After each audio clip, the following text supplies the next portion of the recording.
नमो अरिहंताणं नमो सिद्धाणं नमो आयरीयाणं नमो वज्झायाणं नमो लोये सौसाहूणं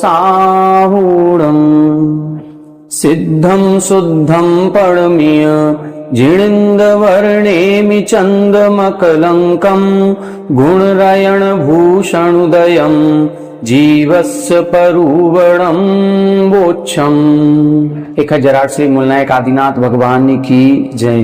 1008 श्री गोमटेश्वर बाहुबली भगवान की जय। द्वासांग जिनवाणी माता की जय। आचार्य श्रेष्ठ आचार्य गुरुवर श्री 108 नेमिचंद्र सिद्धांत चक्रवर्ती महाराज की जय। आचार्य श्रेष्ठ आचार्य गुरुवर श्री 108 विद्यासागर जी महामुनि राज की जय। तीर्थ चक्रवर्ती जगत पूज्य निर्यापक श्रमण मुनि पुंगव श्री 108 सुधा सागर जी महाराज की जय। समस्त मुनि संघ की जय। पूज्यवर आचार्य नेमिचंद्र सिद्धांत चक्रवर्ती महाराज द्वारा रचित श्री गौमटसार जीवकांड जी ग्रंथराज का स्वाध्याय हम सभी विगत 3-4 माह से कर रहे हैं और स्वाध्याय की इस श्रृंखला में 14 मार्गणाओं के अंतर्गत गति मार्गणा पर अपनी विस्तार से चर्चा चल रही है। इस चर्चा के दौरान सबसे पहले अपन ने चारों गतियों के स्वरूप को समझा था, फिर इसके बाद चारों गतियों में स्थित जीवों की संख्या का वर्णन चल रहा है। पूर्व कक्षाओं में नरक गति में 7 पृथ्वियों में पृथक पृथक नार की जीवों की संख्या कितनी है और सामूहिक रूप से संख्या कितनी है, इसकी चर्चा लगभग 2 गाथाओं में की थी। फिर लगभग 3 गाथाओं में त्रियंच गति के 5 भेद बताते हुए 5 प्रकार के त्रियंचों की कितनी कितनी संख्या होती है, इसका निर्धारण यहाँ पर किया गया था। पूर्व कक्षा में हमने मनुष्य गति पर चर्चा करना प्रारंभ किया था, जिसमें मनुष्यों के इन्होंने 4 भेद बताए थे। सबसे पहले सामान्य मनुष्य, फिर पर्याप्त मनुष्य, फिर अपर्याप्त मनुष्य और योनिनी मनुष्य।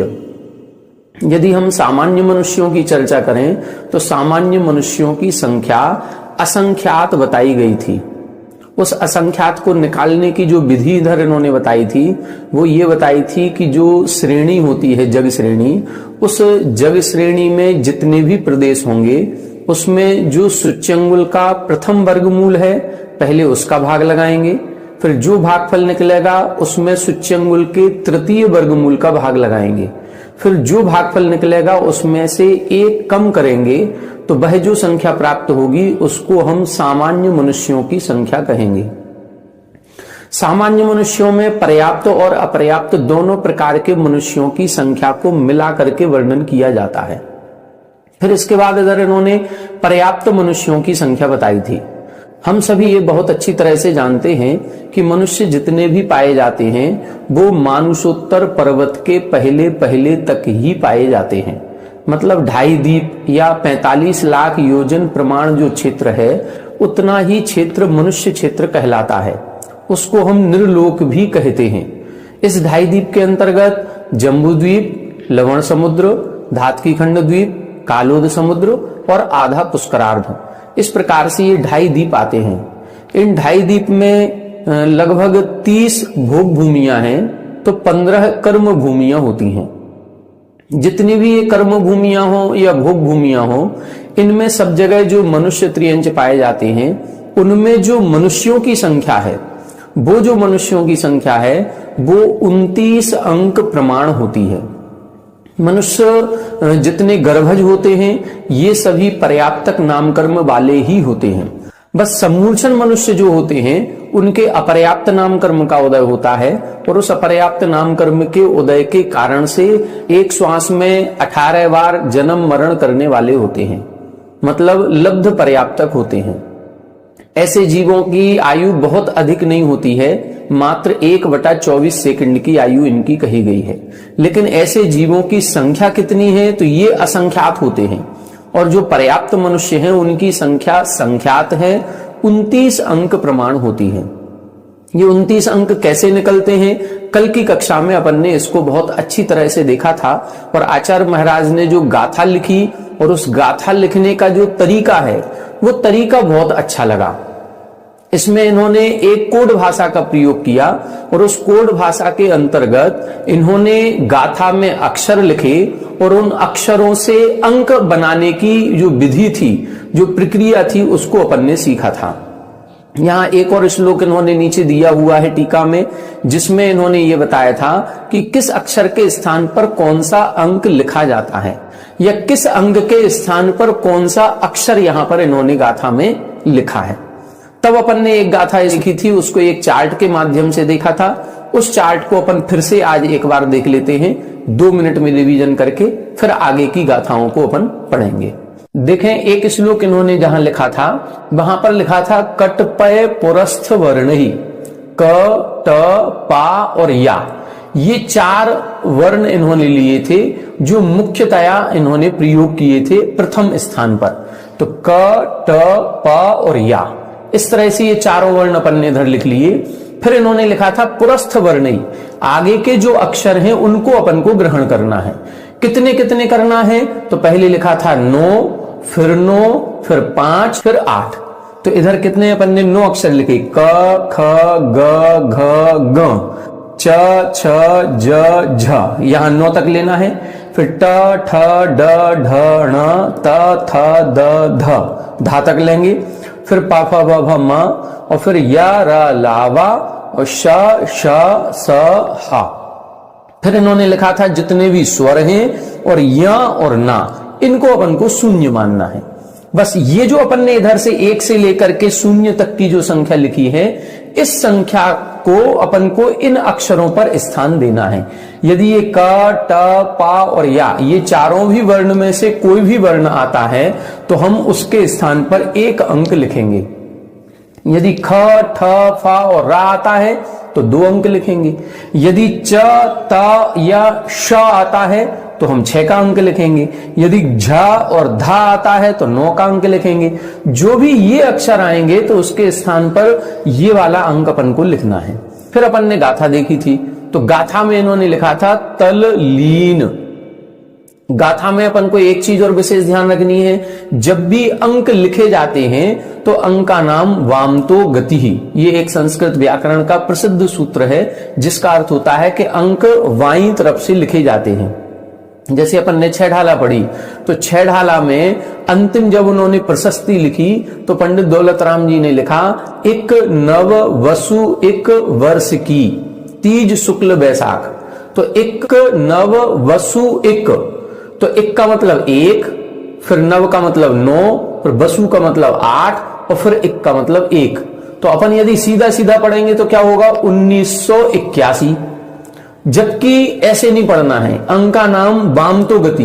तो जो एक लिखा है सबसे पहले उसको हम इकाई के स्थान पर लिखेंगे 1। जैसे एक नव वसु और एक, ये था, तो इस एक को लिखेंगे यहां, फिर 9, फिर 8 और फिर 1, तो ये बनेगा 1891। बस यही क्रम अपन को यहां पर लगाना है।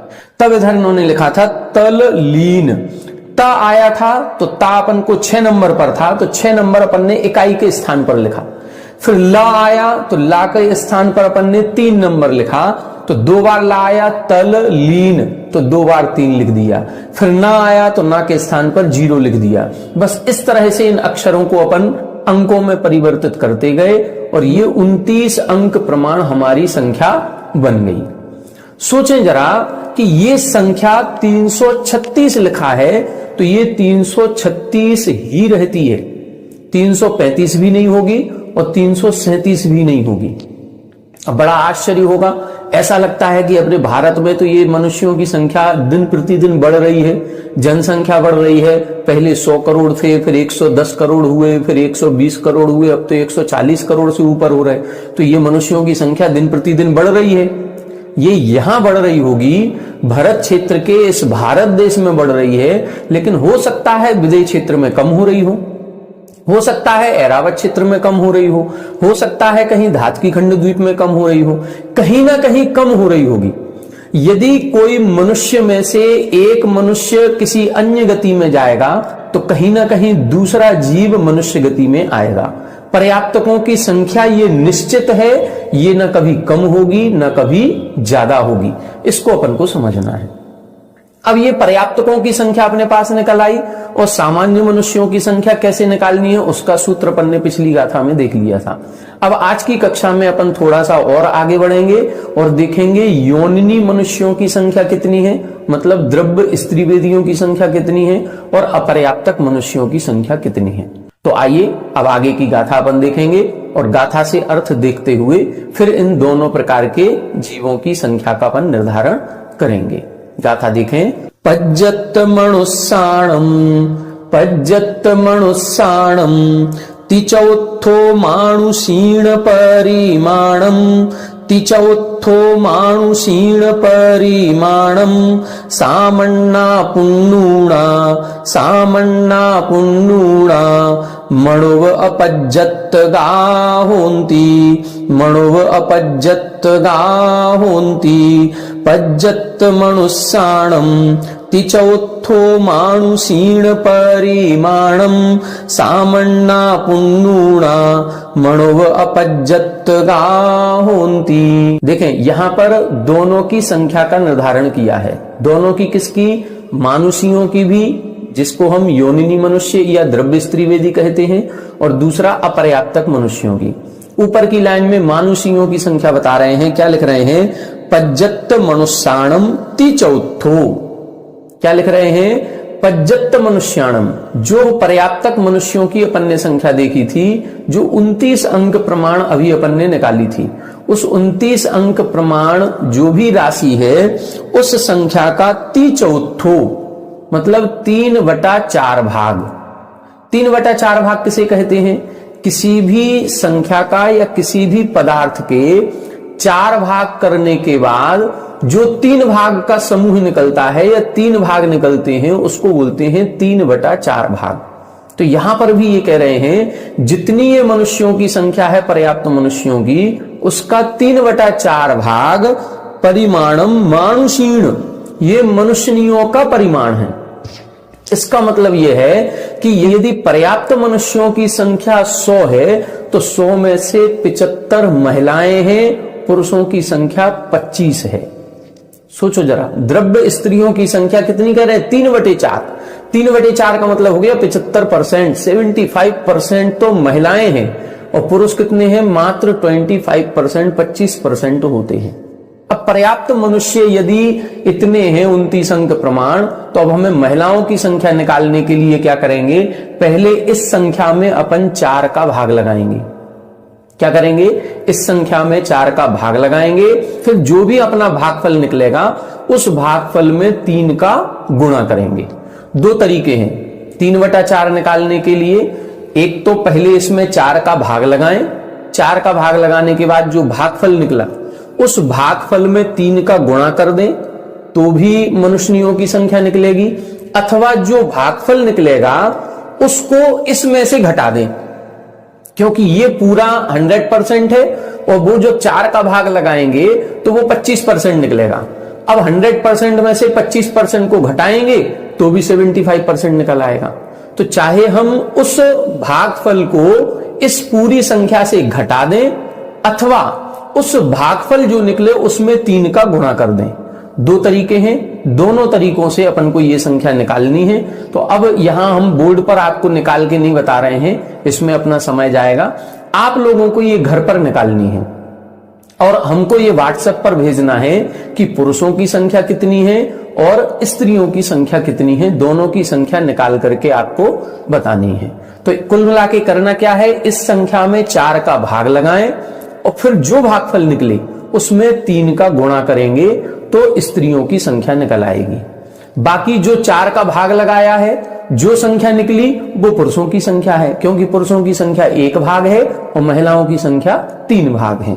तो इस प्रकार से ये मनुष्यों का प्रमाण निकल आएगा। आगे देखें, सामन्ना पुन्नूना क्या बता रहे हैं? अब अपर्याप्तक मनुष्यों की संख्या निकालनी है तो इन्होंने स्पष्ट लिख दिया सामन्ना। जो सामान्य मनुष्यों की संख्या बताई थी, उस सामान्य मनुष्यों की संख्या में से पुण्य ऊणा, पुण्य यानी पर्याप्तक जीव जितने हैं, पर्याप्तक मनुष्य हैं, उनको ऊन कर दें यानी उनको घटा दें।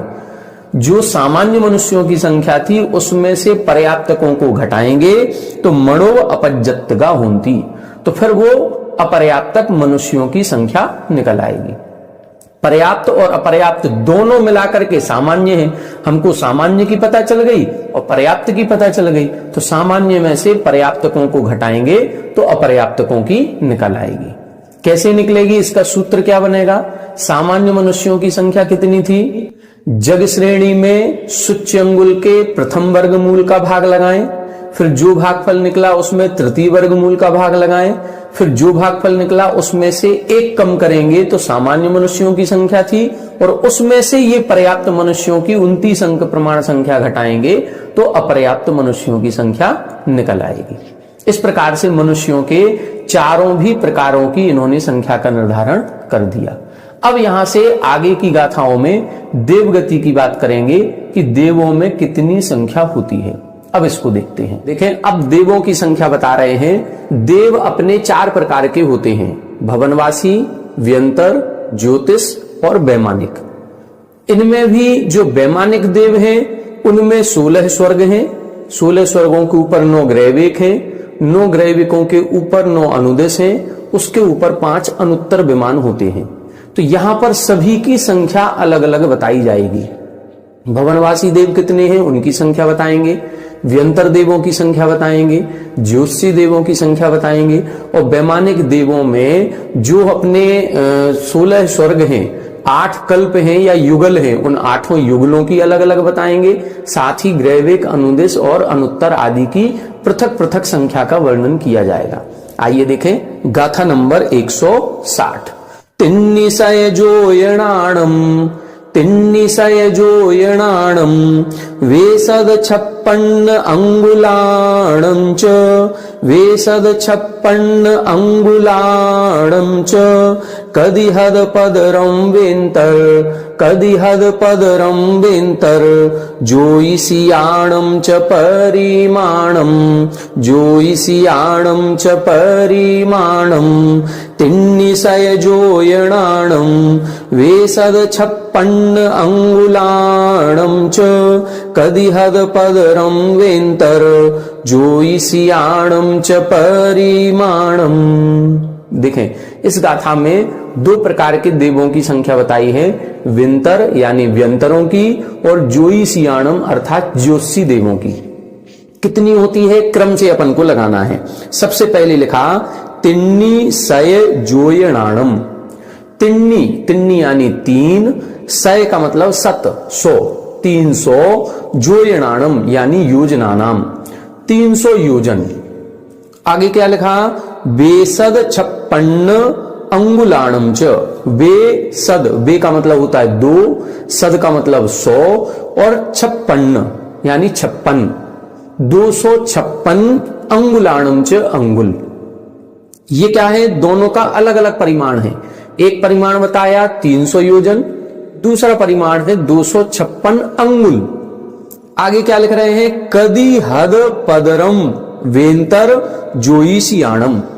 क्रम से लगाना है, पहले व्यंतरों का है बाद में ज्योतिषियों का है। तो क्या लिख रहे हैं? कदी हद पदरम। कदी, कदी का मतलब होता है कृति, और कृति का मतलब क्या होता है? वर्ग। अपन ने अभी जब मनुष्यों की संख्या देखी थी तब इधर इन्होंने एक शब्द लिखा था पंचम कदी घण समापुन्ना। पंचम कदी, 5वें वर्ग के घण के समान। तो कदी का मतलब क्या है? वर्ग करना है। तो अब ये कदी यानी कृति शब्द दोनों में जोड़ेंगे। तिन्निसय जोयणाणम, 300 योजन का भी वर्ग करना है और 256 अंगुल का भी वर्ग करना है। तो 300 योजन का वर्ग और 256 अंगुलों का वर्ग। अब क्या करना है, हद। हद का मतलब होता है हत। हत यानी भाग देना है। किस में भाग देना है, पदरम, प्रतर में भाग देना है। कौन से प्रतर में, जग प्रतर में। देखो अभी अपने जो मनुष्यों की संख्या बताई वो जग श्रेणी में भाग लगाया था, अब जग प्रतर की बात कर रहे हैं। जग प्रतर कितना होता है, हमने आपको बताया था जग श्रेणी का वर्ग जब हम करते हैं तो जग श्रेणी के वर्ग को जग प्रतर कहते हैं। जग श्रेणी कितनी थी, 7 राजू प्रमाण लंबी थी और 1 प्रदेश प्रमाण चौड़ी और मोटी थी। जग प्रतर कितना होगा, 7 राजू प्रमाण लंबा और 7 राजू प्रमाण चौड़ा और 1 प्रदेश प्रमाण मोटा। मोटाई 1 प्रदेश की ही रहेगी लेकिन चौड़ाई अब 1 प्रदेश से बढ़कर के कितनी हो गई, 7 राजू। मतलब 7 बाई 7 राजू का हो गया, मतलब 7 गुणे 7 49 राजू प्रमाण क्षेत्र हो गया। अब इस 49 प्रमाण राजू क्षेत्र में जितने प्रदेश आएंगे उन प्रदेशों में 300 योजन का वर्ग करें और उस वर्ग में जितने प्रदेश होंगे उनका भाग लगाएं। फिर जो उत्तर निकलेगा, जो भागफल आएगा, उस भागफल के बराबर व्यंतर देव होते हैं। दूसरा क्या लिखा, बेसद 56 अंगुलाणम च। यहां पर केवल अंगुल की चर्चा है, यहां तो योजन थे, 300 योजन थे। एक योजन में 4 कोस होते हैं, एक कोस 2000 धनुष का होता है और एक धनुष 4 हाथ का होता है और एक हाथ में 24 अंगुल होते हैं। तो सोचो ये जो योजन है ये तो बहुत बड़ा हो गया।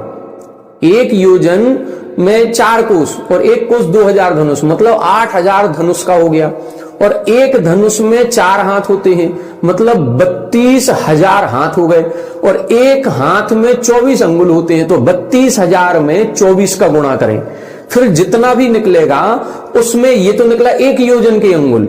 अब 300 योजन, फिर 300 का गुणा करें तो उतने अंगुल निकलेंगे। अब उन अंगुलों में जितने प्रदेश आएंगे उन प्रदेशों का भाग लगाना है जगत प्रतर में, तो वो संख्या निकलेगी अपनी व्यंतर देवों की। और मात्र 256 का भाग लगाना है जगत प्रतर में, मात्र 256 अंगुल का। तो 256 अंगुल में जितने प्रदेश होंगे उनका भाग लगाएंगे तो ज्योतिषियों की संख्या निकलेगी। अब ये देखें कि जगत प्रतर में भाग लगाना है, वो तो चाहे व्यंतर हो तो भी जगत प्रतर में भाग लगाना है, ज्योतिषी है तो भी जगत प्रतर में भाग लगाना है। लेकिन जो नीचे की संख्या है जिसका भाग लगाना है वो देखें बड़ी कौन सी है, व्यंतर देवों वाली बड़ी है और ज्योतिषी वाली छोटी है। व्यंतर देवों वाली में कई हजार अंगुल बन जाएंगे और यहां मात्र 256 अंगुल हैं। तो हमने आपको बताया था कि जब नीचे जिस संख्या से भाग देते हैं वो जितनी छोटी होगी उसका भागफल उतना ज्यादा निकलेगा और वो संख्या जितनी बड़ी होगी उसका भागफल उतना कम निकलेगा। इसका मतलब है कि व्यंतर देवों से ज्योतिषी देवों की संख्या असंख्यात गुणी है। व्यंतर देव बहुत थोड़े से हैं, सबसे ज्यादा यदि कोई देव है तो वो ज्योतिषी देव हैं। अब ज्योतिषी देवों की संख्या अपन कैसे निकालते हैं, इतना तो अपन ने सर्वार सिद्धि में भी पढ़ा था। क्या पढ़ा था कि ज्योतिषी देवों में सूर्य प्रतिन्द्र होता है और चंद्रमा इंद्र होता है और एक चंद्रमा के परिवार में 28 नक्षत्र होते हैं, 88 ग्रह होते हैं और 66,975 कोड़ा कोड़ी, मतलब 1 करोड़ में 1 करोड़ का गुणा करते तो 1 कोड़ा कोड़ी कहलाता है। ऐसे 66,975 कोड़ा कोड़ी तारे होते हैं एक चंद्रमा के परिवार में। और हमारे जम्मू द्वीप में 2 सूर्य 2 चंद्रमा है। ढाई द्वीप में 132 सूर्य 132 चंद्रमा है। और फिर ढाई द्वीप के बाहर की बात करें तो असंख्यात द्वीप समुद्र हैं और असंख्यात द्वीप समुद्र में असंख्यातों सूर्य चंद्रमा हो जाएंगे। जब ढाई द्वीप में 132 हो गए तो फिर हर 1-1 लाख योजन पर इन सूर्य चंद्रमा की संख्या बढ़ती गई बढ़ती गई बढ़ती गई। तो ये सूर्य चंद्रमा की संख्या कितनी हो गई, असंख्यातों। और जब एक चंद्रमा के परिवार में 66,975 कोड़ा कोड़ी तारे हैं तो असंख्यातों चंद्रमा के परिवार में कितने होंगे। और ये जो तारे हैं ये कोई तारे सामान्य चीज नहीं है, ये विमान है और इस विमान में देव रहते हैं। वो सारे के सारे देव ज्योतिषी देव कहलाते हैं। तो ज्योतिषी देवों की संख्या कितनी हो गई, असंख्यातों। इतने व्यंतर देव नहीं है। व्यंतर देवों की संख्या बहुत कम है और ज्योतिषियों की संख्या बहुत अधिक है। ये अपन को इस गाथा से स्पष्ट हो गया। एक चीज और अपन ने अभी इसके पहले देखी थी गाथा नंबर 156 में, यहां पर त्रियंचों का परिमाण बताया था, त्रियंचों में त्रियंचनियों का, योनिनी त्रियंच का। तो योनिनी त्रियंच के परिमाण में लिखा था 600 योजन कदिहद जगपदरम। देखो यहां पर लिखा था उसी जगत प्रतर में 600 योजन के वर्ग का भाग लगाया था।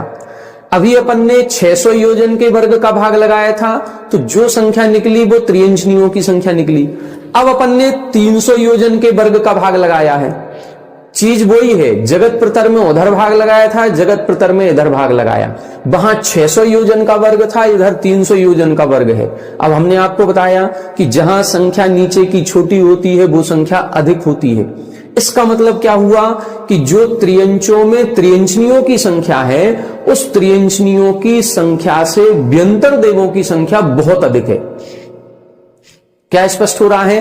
वो 600 योजन का वर्ग था, ये 300 योजन का वर्ग है, तो 300 योजन का वर्ग कम निकलेगा, 600 योजन का वर्ग ज्यादा निकलेगा।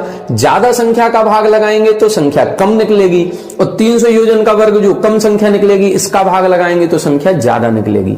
इसका मतलब क्या हुआ कि जो त्रियंचनियां हैं, त्रियंचनियों की संख्या कम है। जितनी त्रियंचनियां द्रव्य स्त्री वेदी ये त्रियंच हैं, उनसे कई गुना ज्यादा व्यंतर देवों की संख्या है, और व्यंतर देवों से कई गुना ज्यादा जाकर के ज्योतिषी देवों की संख्या होती है। अब देखें अगली गाथा, इसमें भवनवासी देवों की संख्या बताएंगे। आगे देखें, घण अंगुल पडम पदम, घण अंगुल पडम पदम, तदीय पदम सेढ़ि संगुणम कंसो, तदीय पदम सेढ़ि संगुणम कंसो, भवने सोहम दुगे, भवने सोहम दुगे, देवाणम होदि परिमाणम, देवाणम होदि परिमाणम, घण अंगुल पडम पदम, तदीय पदम सेढ़ि संगुणम कंसो, भवने सोहम दुगे, देवाणम होदि परिमाणम। देखें इधर बता रहे हैं दो प्रकार के देवों की, दो की बात अपन कर चुके, व्यंतर देव और ज्योतिषी देवों की। अब बता रहे हैं भवनवासी देव और फिर वैमानिक देवों में स्वधर्म और ईशान कल्प के देवों की। देखें क्या लिखा, भवने, भवने यानी भवनों में रहने वालों की, और सोहम दुगे, सोहम का मतलब सौधर्म, दुगे यानी स्वधर्म युगल की, स्वधर्म स्वर्ग और ईशान स्वर्ग। इनमें कितनी होती है? देवाणम होदि परिमाणम, ये देवों का परिमाण होता है। कितना कितना क्रम से लगाना है। घण अंगुल पढ़म पदम, तदीय पदम सेढ़ि संगुणम कंसो। क्या करना है? सेढ़ि संगुणम, श्रेणी में गुणा करना है। श्रेणी का मतलब जग श्रेणी, जग श्रेणी में गुणा करना है। किसका गुणा करना है? घण अंगुल पढ़म पदम, पद, पद का मतलब होता है वर्गमूल। कृति, कृति शब्द देखा था, उसका मतलब है वर्ग करना, और पद का मतलब है वर्गमूल करना। मतलब जैसे 2 गुणे 2 किया तो अपन ने 4 निकाला, ये अपन ने वर्ग किया, और 4 का वर्गमूल निकालेंगे तो वापस 2 पर आ जाएंगे, इसको बोलते हैं पद। तो क्या करना है? घण अंगुल पढ़म पदम, घनांगुल का प्रथम वर्गमूल निकालना है। घनांगुल के प्रथम वर्गमूल निकालने पर जो संख्या प्राप्त होगी, उस संख्या का गुणा करेंगे जग श्रेणी में। तो घनांगुल के प्रथम वर्गमूल का गुणा करेंगे जग श्रेणी में, तो जो संख्या निकलेगी वो कहलाएगी भवने, भवनवासी देवों की संख्या। और दूसरा क्या लिखा? तदीय पदम, उसी घनांगुल के तृतीय वर्गमूल का फिर गुणा करेंगे जग श्रेणी में, तो जो संख्या निकलेगी वो निकलेगी स्वधर्म दुगे, अर्थात स्वधर्म युगल की, वैमानिक देवों में पहले दूसरे स्वर्ग के देवों की। देखें एक गाथा अपन ने इसके पहले देखी थी, जहां नरकों की बात करी थी। 153 नंबर, 153 नंबर की गाथा में संपूर्ण नारकी जीवों की संख्या बताई गई थी। संपूर्ण नारकियों की कितनी निकाली थी? सामन्ना नेरैया घण अंगुल विदीय मूल गुण सेढ़ी।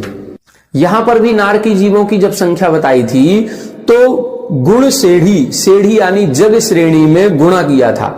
वहां किसका गुणा किया था? वहां भी घन अंगुल घनांगुल था, लेकिन घनांगुल में गुणा किसका किया था? विधीय मूल गुण, मतलब वहां पर दूसरे वर्गमूल का गुणा किया था। वहां पर दूसरा वर्गमूल निकाला था, उसका गुणा किया था, तो क्या निकला था? नारकी जीवों की कुल टोटल संख्या, दूसरे वर्गमूल का गुणा किया। इधर पहला और तीसरा वर्गमूल है। अब देखें ध्यान से, किसी भी संख्या का प्रथम वर्गमूल निकालेंगे, फिर दूसरा निकालेंगे, फिर तीसरा निकालेंगे, तो संख्या प्रति वर्गमूल कम कम कम होती जाएगी। मान लो हमारी संख्या 65,536 है, माना कि उदाहरण से समझे, बाकी घनांगुल में असंख्यातों प्रदेश होंगे, लेकिन यदि मोटे तौर पर समझने के लिए हम 65,536 मानते हैं, तो प्रथम वर्गमूल कितना निकलेगा? 256। दूसरा वर्गमूल कितना निकलेगा? दूसरा वर्गमूल निकलेगा 16, और तीसरा वर्गमूल निकालेंगे तो कितना निकलेगा? 4, क्योंकि 4 का वर्ग 16 और 16 का वर्ग 256, 256 का वर्ग 65,536। अब अपन रिवर्स करेंगे, वर्गमूल निकालेंगे तो 65,536 का 256, 256 का 16 और 16 का 4। तो 65,536 का प्रथम वर्गमूल 256 है, दूसरा वर्गमूल 16 है और तीसरा वर्गमूल 4 है। अब इन तीनों संख्याओं का जग श्रेणी में गुणा करना है, भाग नहीं लगाना है, इधर गुणा करना है। जब गुणा करेंगे तो जितनी संख्या बड़ी संख्या से गुणा करेंगे उतना बड़ा गुणनफल निकलेगा, और जितनी छोटी संख्या से गुणा करेंगे उतना कम गुणनफल निकलेगा। 4 से गुणा करेंगे और 16 से गुणा करेंगे और 256 से गुणा करेंगे, इसका मतलब 4 वाला जो गुणा करेंगे वो संख्या कम होगी, 16 वाला गुणा करेंगे तो 16 वाले की संख्या ज्यादा होगी, और 256 से गुणा करेंगे तो वो संख्या और ज्यादा निकलेगी। अब देखो इधर अपन को ये समझना है कि यहां लिखा है इन्होंने, भवनवासियों में प्रथम पदम, प्रथम वर्गमूल का जब हम गुणा करेंगे जग श्रेणी में तो वो भवनवासियों की संख्या है, मतलब 256 का गुणा करने पर भवनवासियों की संख्या निकलेगी, 16 का गुणा करेंगे तो पूरे नारकी जीवों की संख्या निकलेगी, और 4 का गुणा करेंगे तो सौधर्म और ईशान स्वर्ग के देवों की संख्या निकलेगी। अब अपन अल्प बहुत्व निकालें, कौन ज्यादा है और कौन कम है। तो देखो कितनी अच्छी बात निकल करके आ रही है, सातों नरकों के जितने असंख्यातों नारकी हैं, सातों नरकों के मिला लो, सातों नरकों के नारकियों से कहीं ज्यादा भवनवासी देव हैं, क्योंकि भवनवासी देव में अपन 256 का गुणा कर रहे हैं प्रथम वर्गमूल का, और नरकों में अपन ने द्वितीय वर्गमूल का गुणा किया था तो वो 16 का गुणा किया था। सोचो जरा, यदि हम 16 का गुणा करेंगे तो कितना गुणनफल निकलेगा, और 256 का करेंगे तो कितना ज्यादा निकलेगा, बहुत अंतर निकलेगा, असंख्यातों का अंतर आ जाएगा। ये तो अपन छोटी संख्या में कर रहे हैं, इधर तो घनांगुल के वर्ग निकालना है, और घनांगुल में असंख्यातों प्रदेश होते हैं। इसका मतलब कितनी बड़ी बात, जितने सातों नरकों के नारकी हैं उनसे कहीं ज्यादा, कई गुना ज्यादा तो भवनवासी देव हैं। दूसरी चीज, सौधर्म और ईशान स्वर्ग के देव कितने हैं, तो नरकों में जितने नारकी हैं उनसे कम हैं सौधर्म ईशान स्वर्ग के देव। दोनों स्वर्गों के देव कितने हैं, वो तृतीय वर्गमूल के बराबर हैं। तृतीय वर्गमूल का गुणा करें, मतलब 4 का गुणा यदि हम जग श्रेणी में करते हैं तो जितना निकलेगा उतने सौधर्म ईशान स्वर्ग के देव हैं। फिर उससे ज्यादा सातों नरकों के नारकी हैं, उससे ज्यादा भवनवासी देव हैं, उससे ज्यादा व्यंतर देव हैं, और उससे ज्यादा ज्योतिषी देव हैं। ये अपन ने इन 2 गाथाओं में आज समझ लिया। तो ये अपन अल्प बहुत्व निकालेंगे। आज अपन ने ये 2 गाथाएं देखी हैं, आगे और 3-4 गाथाएं और इसमें बची हैं जिसमें ये बाकी के और स्वर्गों के देवताओं का वर्णन करेंगे। तो कल की कक्षा में अपन बाकी और देवों का क्या वर्णन आ रहा है, सामान्य देवों की संख्या कितनी है, ये सब कुछ समझने के बाद फिर एक अल्प बहुत्व निकालने का प्रयास करेंगे। ये अल्प बहुत्व कहीं इधर ग्रंथ में दिया नहीं है, ये केवल हम एक अंदाजा लगा रहे हैं। अंदाजा क्या लगा रहे हैं, जो इसमें दिया है उस परिमाण को क्रम पूर्वक लिख रहे हैं कि किसका कितना ज्यादा निकलेगा। और यदि ये अपन निकाल लिया तो कहीं ना कहीं अपन इस संख्या पे पहुंचेंगे कि सबसे ज्यादा कौन से जीव हैं उससे कम कौन से, उससे कम कौन से, उससे कम कौन से। जैसे अपन ने नरकों में देखा था 7वें नरक के नारकी सबसे कम, उससे ज्यादा 6वें के, उससे ज्यादा 5वें के, उससे ज्यादा 4थे के, फिर तीसरा, फिर दूसरा, फिर पहला। अब अपन ने क्या देखा, 7 नरकों के जितने नारकी हैं उससे ज्यादा तो भवनवासी देव हैं, और भवनवासी देवों से ज्यादा व्यंतर देव हैं, और व्यंतर देवों से ज्यादा ज्योतिषी देव हैं। वैमानिक देव तो बहुत कम रह गए। तो ये संख्या का निर्धारण अपन और कल की कक्षा में अपन बोर्ड के माध्यम से भी समझेंगे। आगे 2 गाथाओं में अन्य सभी देवताओं का भी वर्णन आएगा। तो इस प्रकार से संभवतः कल की कक्षा में अपनी ये गति मार्गणा पूर्ण हो जाएगी, और इसका वर्णन अपन पूर्ण करने के बाद फिर इंद्रिय मार्गणा पढ़ेंगे। तो कल की कक्षा में ये सारा अल्प बहुत्व समझने का प्रयास करेंगे। आज की कक्षा में इतना ही। आप सभी हमारे साथ बने रहें। सभी को जय जय।